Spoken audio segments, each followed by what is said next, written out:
Chapter 1. Is this another world? When I opened my eyes, the first thing I saw was dazzling light. It grew to encompass my entire field of vision, and I squinted in discomfort.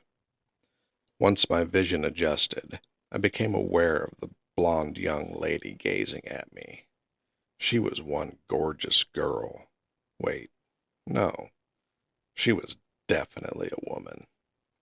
Who is she, I thought. By her side was a young man of roughly the same age, his hair brown, his awkward smile directed at me. He looked strong, proud, and impressively muscled. Brown-haired and stubborn-looking. I ought to have reacted negatively the instant I saw this big oaf, but to my surprise, there was no feeling of ill will. His hair must have been dyed that color.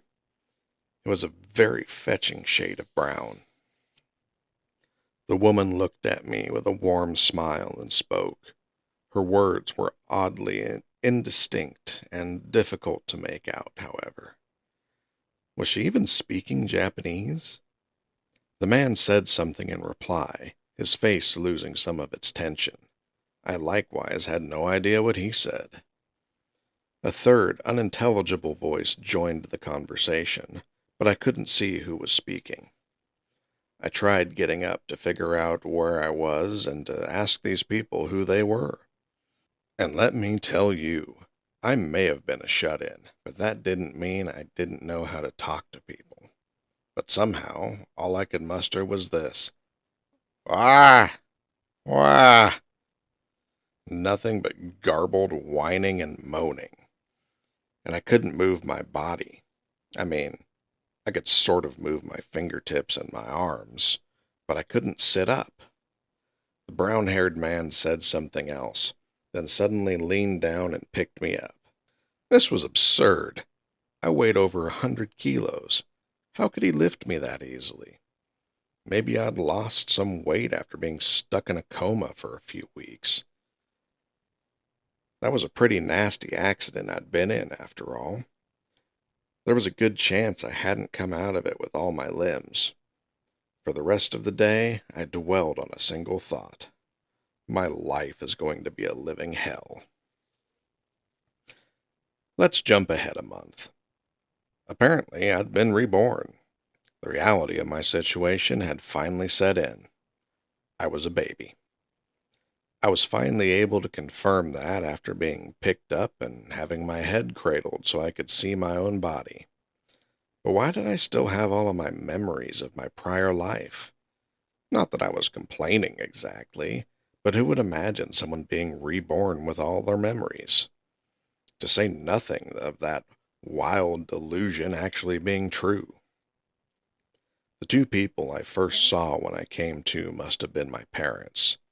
If I had to guess, I'd say they were in their early 20s. Clearly younger than I'd been in my past life, at any rate. My 34-year-old self would have written them off as kids.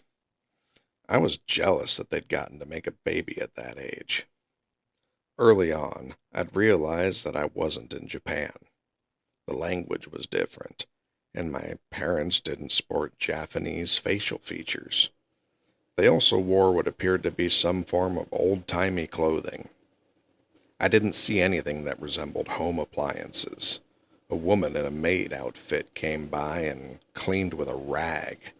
The furniture, eating utensils, and the like were all crudely fashioned from wood. Whatever this was, it didn't seem like it was a developed nation. We didn't even have electric lighting, only candles and oil lamps. Perhaps my parents were so poor that they couldn't afford to pay the electric bill. But how likely was that, really? Seeing as they had a maid, I figured they must have money. But maybe the maid was my father's sister, or my mother's? That wouldn't be too odd. She'd at least help out with the housekeeping, right? I had wished that I could go back and do everything over again. Being born to a family that was too poor to pay for utilities wasn't exactly what I had in mind. Another half a year went by. After 6 months of listening to my parents conversing, I'd begun to pick up some of the language.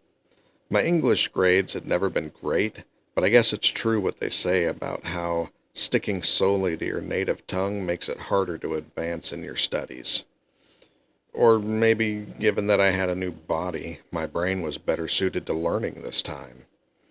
I felt like I had an unusual knack for remembering things, perhaps because I was still so young. Around this time, I started learning to crawl as well. Being able to move was a marvelous thing. I'd never been so grateful to have control of my own body.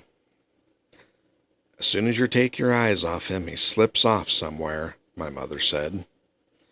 Hey, so long as he's good and healthy, my father replied, watching me as I crawled around. I was worried back when he was born and he never cried. He doesn't cry now either, does he? I wasn't exactly the age to whine because I was hungry. The times I let the wailing out were when I was tired, and invariably failed to stop myself from soiling my pants. Even though I could only crawl, I learned a lot from being able to move around. The first thing I learned was that this was definitely the home of a rich family. The house was a wooden, two-story structure with over 5 separate rooms, and we had the one maid on staff. At first, I'd assumed she was my aunt or something, but given her differential treatment towards my mother and father, I doubted she was family. Our house was located in the countryside. Outside the window stretched a peaceful, pastoral landscape. There were few other houses, just 2 or 3 nestled amidst the wheat fields on any given side. We really were out in the sticks. I couldn't see any telephone poles or street lights. There might not even be a power station nearby. I'd heard that in some countries they ran power cables underground, but if that were the case here, it was strange that our house didn't have electricity. This place was way too pastoral. It grated on me, since I was used to the comforts of modern civilization. Here I was, having been reborn, practically dying to get my hands on a computer. But all of that changed early one afternoon. As the things I could do were pretty limited, I decided I'd look at the scenery. I clambered up onto a chair, as I usually did, in order to get a peek out through the window, and then my eyes went wide. My father was in our yard, swinging a sword around. What in the world was he doing? Was he old enough to know better than that? Was this the kind of person my dad was? Some sort of fantasy dweeb? Uh-oh. In my daze of astonishment, I started slipping from the chair. My underdeveloped hands grabbed the chair, but couldn't support my weight, not with how top-heavy my head made me, and I fell. I hit the floor with a thud and immediately heard a cry of alarm. I saw my mother drop the load of laundry she was carrying, her face going pale as she brought her hand to her mouth. "Rudy, are you all right?" She rushed to my side and picked me up. As she met my gaze, her expression slackened with relief, and she stroked my head. "Aw, you're fine, see?" "Easy there, lady," I thought. "Careful with my head. I just whacked that thing." Given how panicked she'd looked, I must have had a pretty nasty fall. I mean, I did land right on my head. Maybe I was going to be permanently stupid. Not that that would be a change from the usual. My head was throbbing. I tried to reach for the chair, but couldn't muster the energy. My mother didn't seem so nervous now, though, so I probably wasn't bleeding or anything. Just a bump or something, in all likelihood. She peered carefully at my head. The look on her face suggested that, injury or no, she was taking this pretty seriously.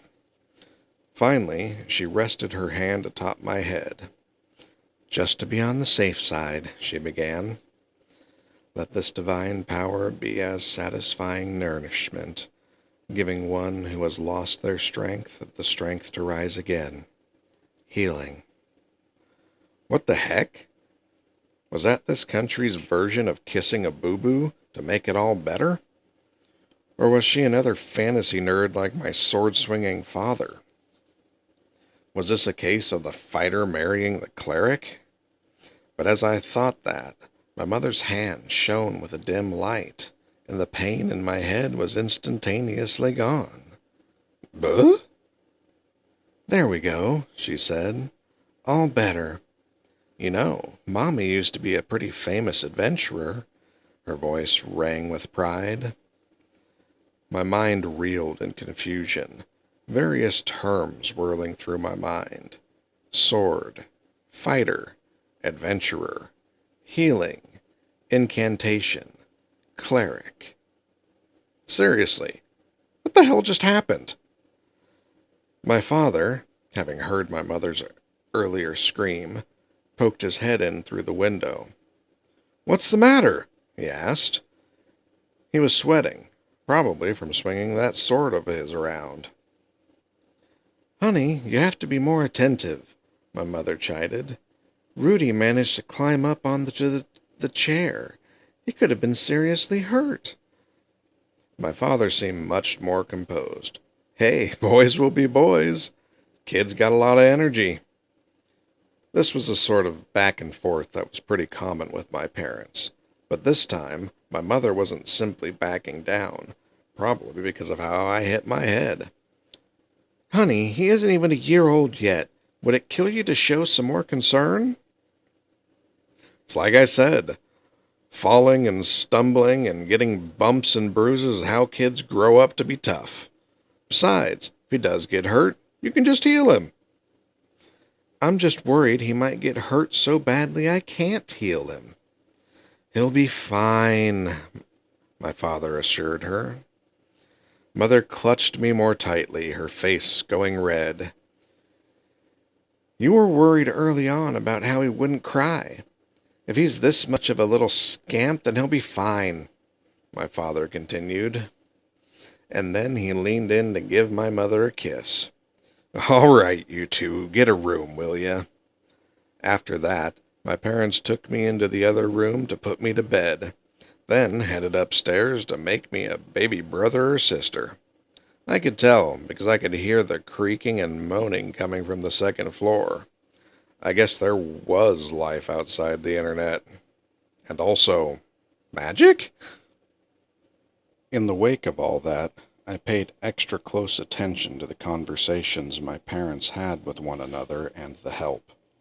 In doing so, I noticed them using a lot of words I wasn't familiar with. Most of these were the names of countries and regions and territories, all clearly proper nouns that I'd never heard before. I didn't want to jump to conclusions, but by this point, that could only mean one thing. I wasn't on Earth anymore. I was in a different world. A world of swords and sorcery. And it occurred to me, if I lived in this world, I could do all those things too. After all, this was a place of high fantasy, one that didn't obey the same rules of common sense as my past life. I could live as a typical person, doing the typical things for this world. Where I stumbled, I would get back up, dust myself off, and forge onward. My former self had died full of regret, died feeling frustrated at his powerlessness and how he'd never accomplished anything. But now I knew all of my missteps. With all the knowledge and experience from my past life, I could finally do it. I could finally live life right.